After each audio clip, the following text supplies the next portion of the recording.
Today, we're pulling back the curtain on company finances. Because, what you see on the big, flashy financial statements, well, that's often just the tip of the iceberg. The real story is usually a lot more complex. So, let me ask you this. You look at a balance sheet, you see the assets, the liabilities, you think you've got it all figured out, right? But do you? What if I told you there's often a whole hidden network of other companies that could change your entire perspective? And that's just the reality of how business is done today. Companies aren't these single standalone islands anymore. They're more like the center of a giant spider web of subsidiaries, partnerships, and these special entities. If you really want to understand the company, you have to understand the web. So, how in the world are we supposed to make sense of all this? Well, thankfully, regulators came up with a standard designed to do exactly that, to force these relationships out into the light. It's called IFRS 12, and its whole job is to bring some much-needed clarity.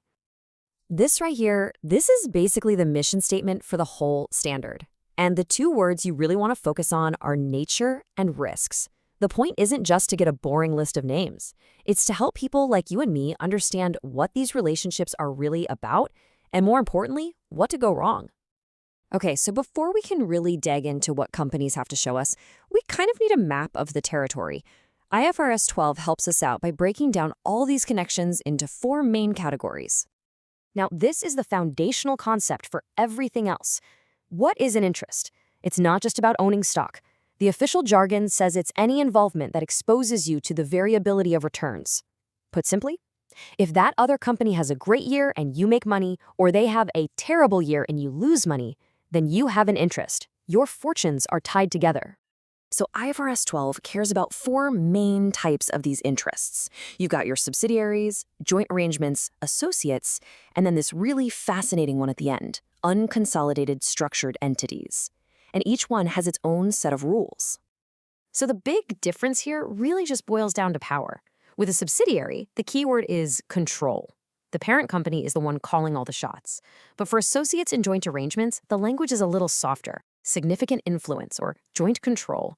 It's less about total domination and more about a deep, committed partnership where you have a major say in what happens. All right, so we know the different relationship types. Now for the good part. What exactly does IFRS 12 make these companies tell us about them? This is where the standard really shows its teeth. The required info gets pretty detailed. Yeah, you get the name and the ownership percentage, that's standard stuff. But look at the rest. They have to tell you how much profit or loss is coming from that entity. And that last one, oh, that is so crucial, significant restrictions. That tells you whether the cash a subsidiary is making is actually available to the parent, or if it's, trapped by some local rule or contract, a very big deal. And here's what some of that summarized financial information might actually look like. This is for our made-up Alpha Corp. You can see right away it's not just about the profit. You get a sense for the scale of the business, its assets, its debts. It's not the full, messy financial statement, but it's a really powerful snapshot that helps you understand just how big and healthy this one piece of the puzzle is. Okay, now we're heading into the deep end of the pool, structured entities. These are a different beast altogether. They're often created for one very specific, very narrow purpose, and the usual rules about ownership and control, they just don't really apply. The official definition here is everything. It says voting rights are not the dominant factor in who's in control. Just think about that for a second. Power doesn't come from owning the most shares. It comes from the legal agreements, from the contracts.